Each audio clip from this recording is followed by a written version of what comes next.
जिसमें गुण हो उसके गुण से ही उत्तमता प्राप्त होती है और उसी के द्वारा वह स्थापित भी होता है।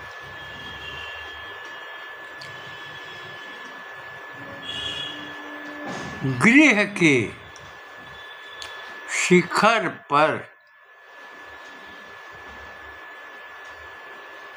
बैठा हुआ काग वह गरुड़ नहीं बन पाता। अवस्थी जी का संग्रह सूत्र वाक्य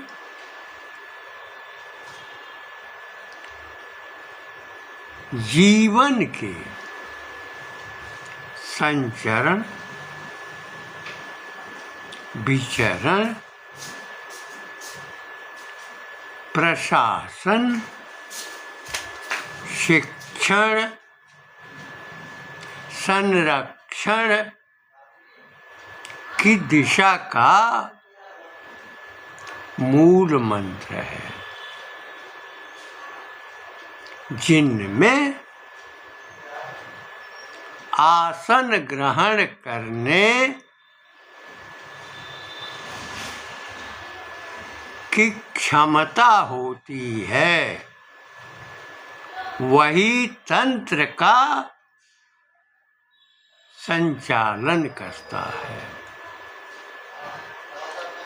केंद्रीय स्तर से लेकर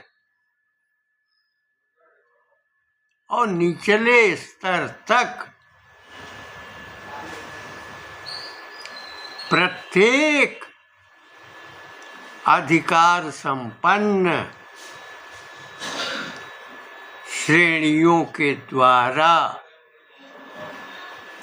किए गए कार्यों और उनके आचरण को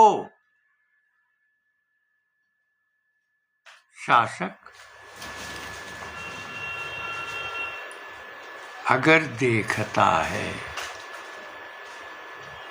तो निश्चय ही तंत्र का स्वरूप स्वतः परिवर्तित होता रहता है और क्रमशः उसमें परिवर्धन भी होता है। राज्य का शासन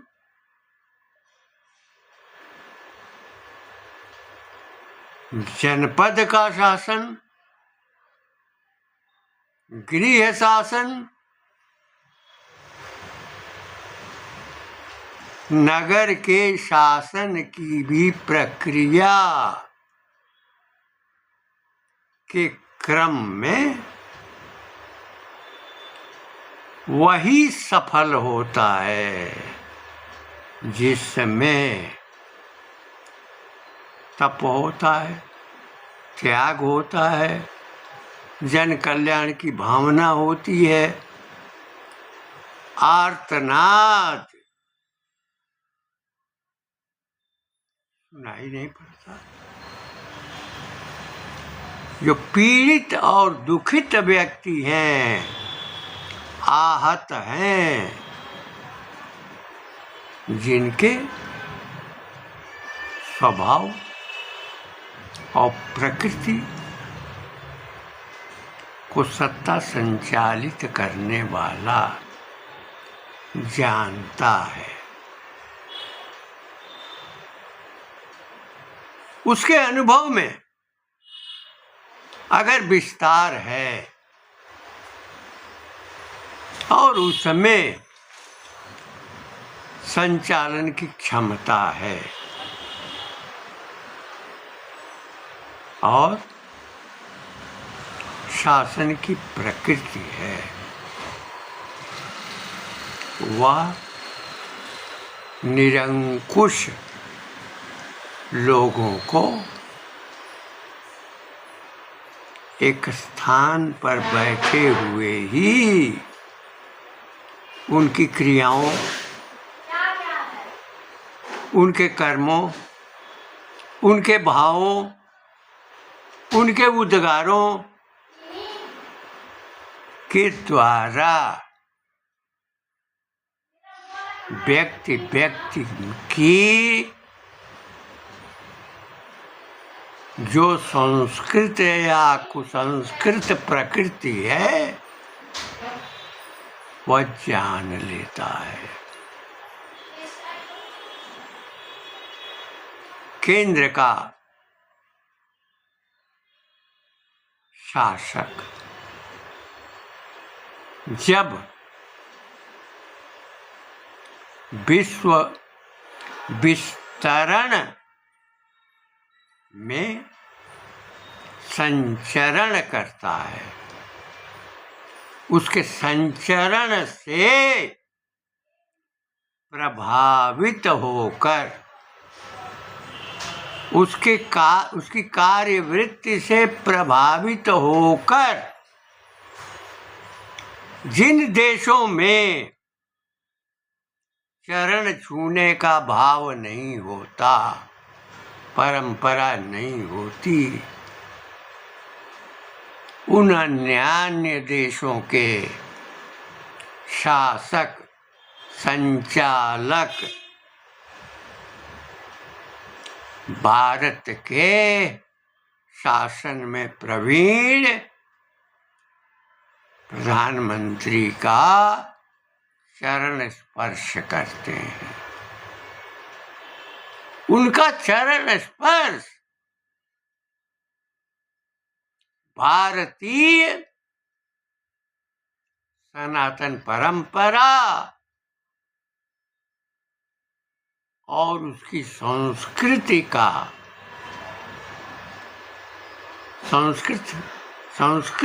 के संस्कार की देन है। कोई भी व्यक्ति जब उच्च आसन पर चला जाता है, अगर उसमें गुणात्मक शासकीय प्रबोध नहीं होता तो वह सदैव विप्लव का शिकार बन जाता है। जिलाधिकारी शांति व्यवस्था और अन्य विभागों के अधिकारियों के कार्यों की दृष्टि का भी अवलोकन करता है, चाहे शिक्षा हो, चाहे कृषि हो,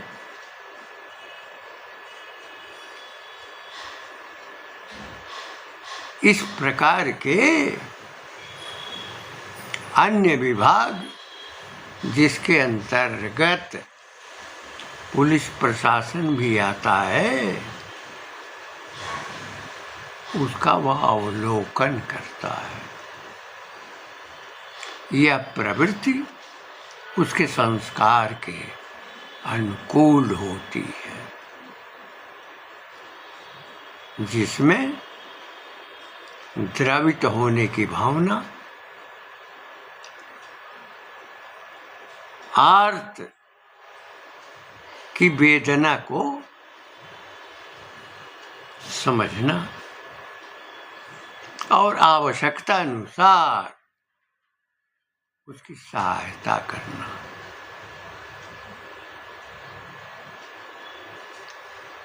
संपूर्ण जिले का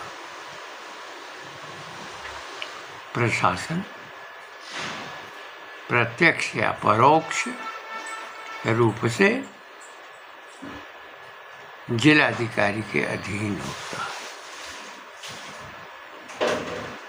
हमने अपने कार्यकाल में जिलाधिकारियों के कृत्यों और कार्यों का अवलोकन किया है। ऐसे भी अधिकारी रहे हैं जिनमें स्वभावतया विषाद की स्थिति में पड़े हुए व्यक्ति या संस्था को भी संरक्षित करने का प्रयास करते रहे। उनके भीतर वह बोध रहता है। अधिकारियों का चयन परीक्षाओं के माध्यम से होता है। जिनके अंकों का प्रतिशत श्रेष्ठ होता है, उसी क्रम के अनुसार उन्हें आमंत्रित किया जाता है। दूसरा कारक तत्व है साक्षात्कार का। साक्षात्कार की प्रक्रिया अभ्यर्थी की पहचान, उसकी प्रकृति, उसके स्वभाव, उसकी कार्यवृत्तियों के आकलन का आधार होता है। क्योंकि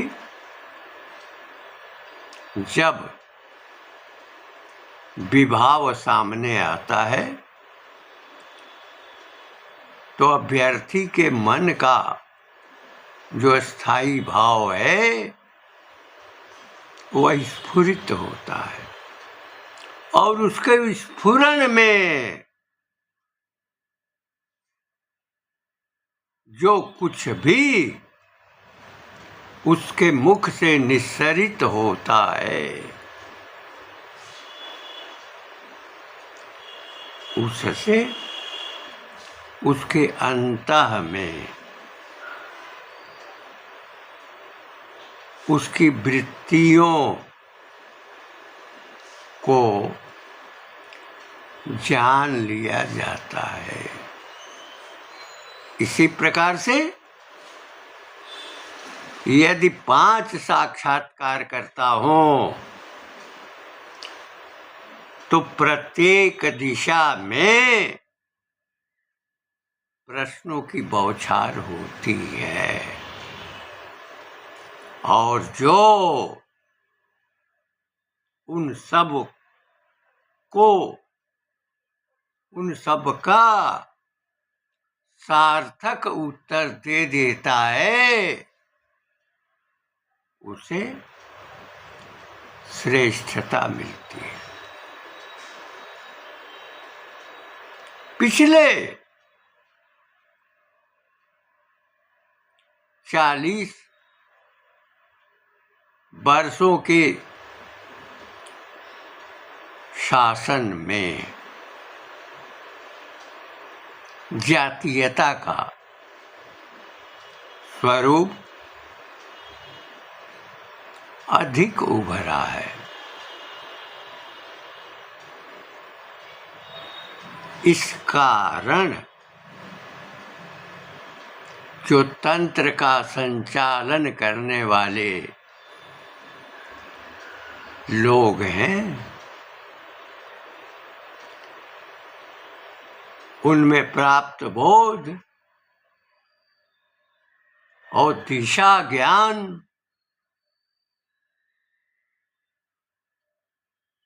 समस्याओं के निराकरण और आर्तनाद के स्वर का जब अनुभव ही नहीं होता तो निश्चय ही वह शासन करने के लिए उसका स्वरूप अयोग्य हो जाता है। आईएएस संवर्ग में परीक्षाएं, उसके अनंतर साक्षात्कार, साक्षात्कार में जातीय भाव,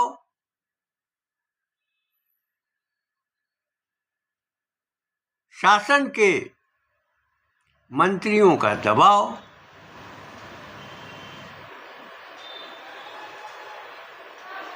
और उसकी इच्छा अनुसार साक्षात्कारकर्ताओं का चयन, यह परंपरा जब से चली है, निश्चय ही तंत्र धूमिल हुआ है, विकृत हुआ है, और तंत्र के स्वरूप में वही जातीय भाव, सांप्रदायिक स्वभाव और संग्रह की प्रवृत्ति, कोष जुटाने का संस्कार, शिक्षा के प्रति अनभिरुचि,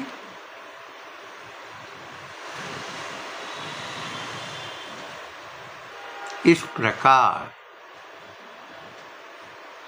उच्च आसन पर जब वो विराजमान होता है तो यह कहना सही है कि ऐसे अनुभवहीन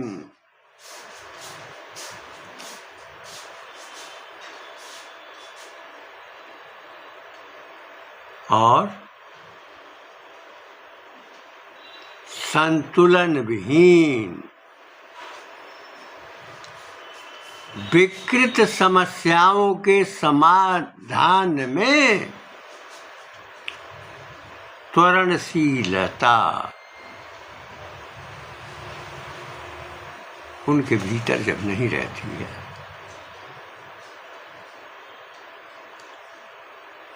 तो वह ऐसा ही लगता है कि महल के शिखर पर बैठा हुआ कौवा गरुड़ नहीं हो सकता।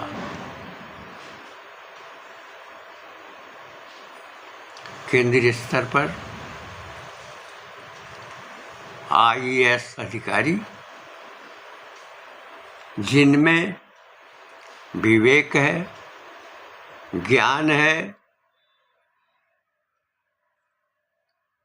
खोजी प्रकृति है, सद असद का बोध है, उचित अनुचित का ज्ञान है, समीक्षण करने की प्रकृति है, समान रूप से उनमें गुण और दोषों के विवरण के प्रकाश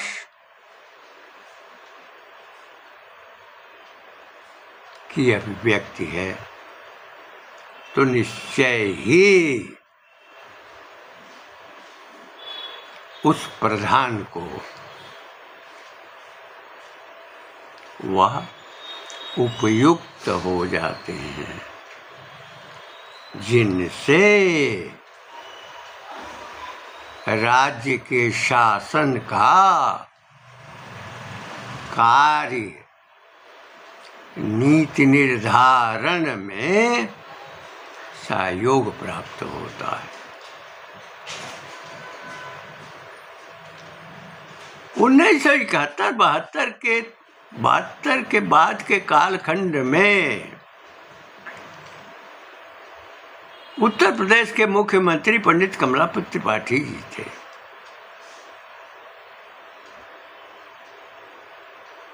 वह अपनी इच्छा और अपना आदेश जन कल्याण के लिए लाना चाहते थे, किंतु सचिव उसे मानने के लिए तैयार नहीं था।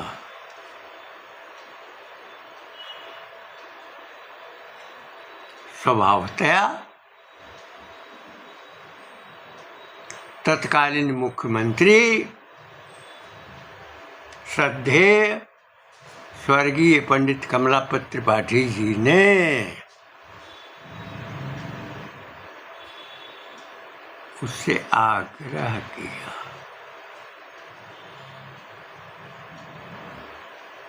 पुचकारा भी।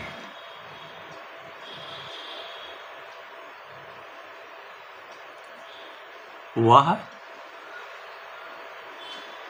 संपादन के लिए किसी भी दशा में तैयार हो गया।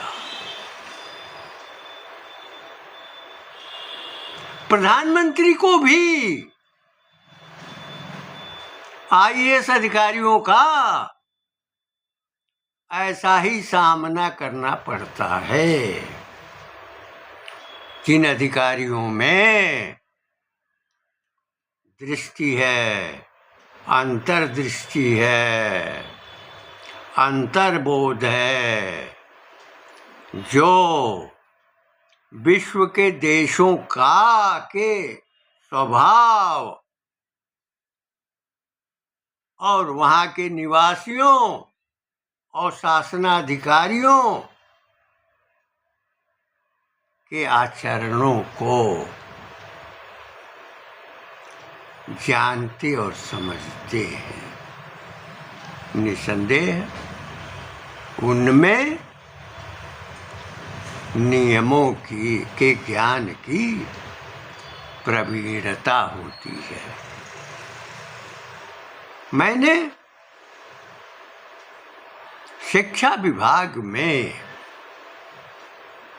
निचले स्तर के जो कार्मिक थे,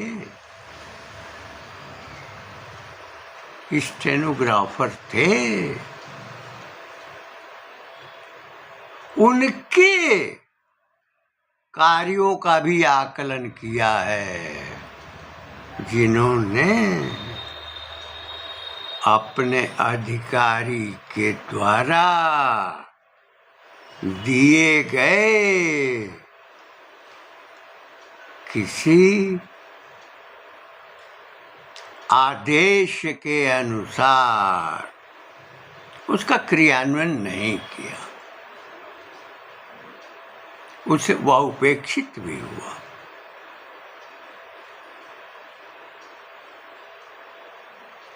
छोटे से विभाग में निचले स्तर पर ऐसे कार्मिक भी हैं जो परंपरागत रूप से जिनके पास विधि और विधान का अर्जित ज्ञान है, उसकी प्रतिकूलता में वह सहभागी नहीं बन सकते। उसी स्तर के कुछ लोगों को हमने देखा है जिन्होंने अपने कालखंड में हजारों संस्थाओं को स्थापित करने में अपना सकारात्मक संस्कार उसके स्थापन और उसके विकास में प्रदान किया है।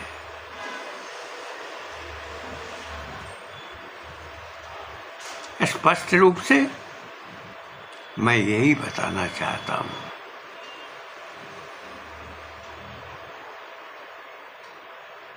कि यदि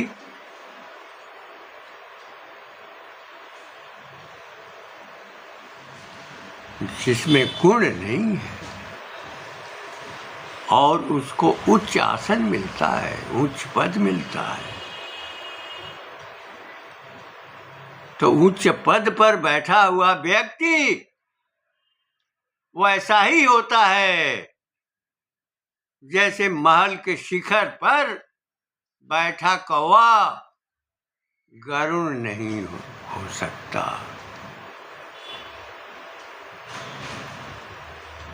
शासन के, विशेषकर शिक्षा विभाग के पाठ्यक्रम में, शिक्षण में संस्कारों की कमियां कथित आजादी काल के दुर्नीतिक प्रमुख नेतृत्व, जिसके भीतर भारत के संस्कारों का लेश मात्र ज्ञान नहीं था, उसने शिक्षा, विद्या और उससे अर्जित संस्कारों के निर्माण में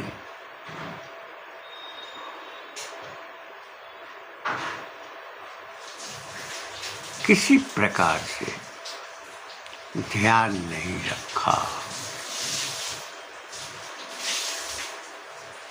उसके प्रसारक वे बनाए गए जिनकी मानसिकता सनातन संस्कृति की नहीं थी। आज वही विश्व वृक्ष बन गया है जो 1947 में उसके द्वारा रोपा गया था। वह विशाल विश्व वृक्ष के रूप में विप्लव और संहार की प्रकृति का संदेश दे रहा है।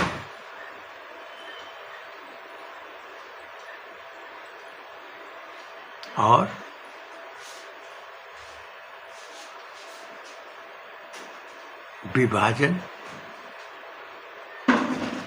विभाजन के अनंतर पड़ोसियों का स्वभाव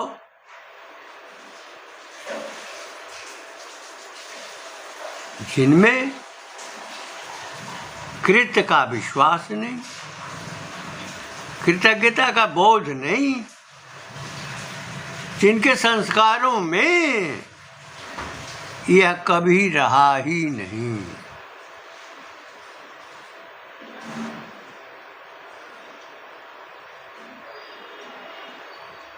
जो आसमानी बाप को देखते रहे, वह बाप तो ब्रह्म है और उसका ब्रह्मांड है।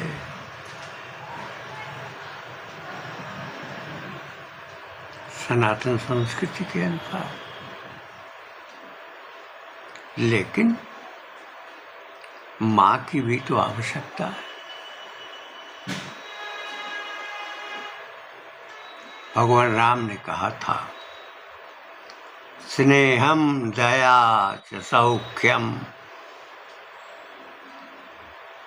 प्राणंच यदि वा जानकी मपि आराधनाय लोकस्य मुंचतो नास्ति मे व्यथा। स्नेह, दया, प्राण और जानकी को भी अगर लोकहित में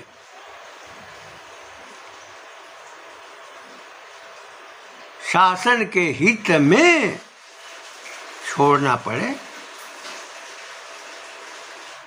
तो मैं सबको छोड़ दूंगा।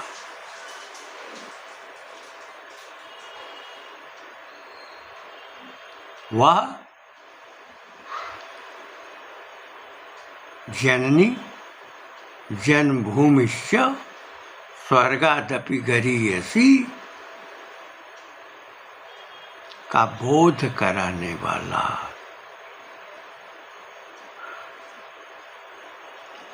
मर्यादा पुरुषोत्तम अपनी मातृभूमि को भी स्वर्ग से श्रेष्ठ मानता है, जहाँ आने के लिए देवता भी कामना करते रहे। यही है संस्कार।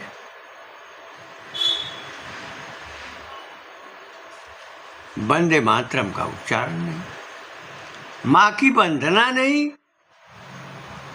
माँ के स्वरूप का बोध नहीं।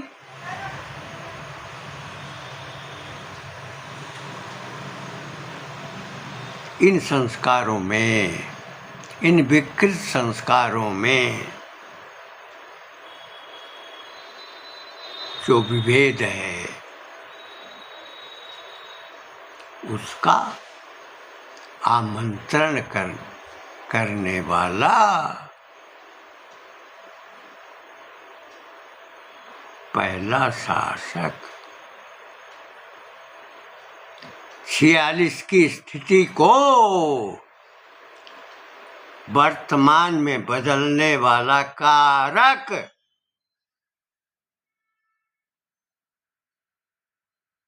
वह न कभी भारत का था और न कभी भारत का रहेगा।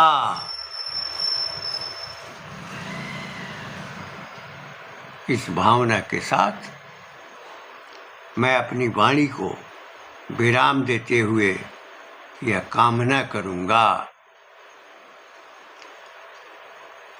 सनातन धारा में यह संस्कार पैदा किए जाएं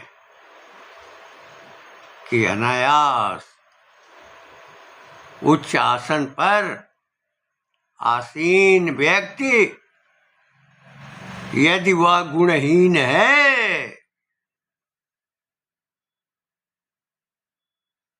शासनहीन, कर्महीन है, तो वह गृह के ऊपर बैठे हुए काग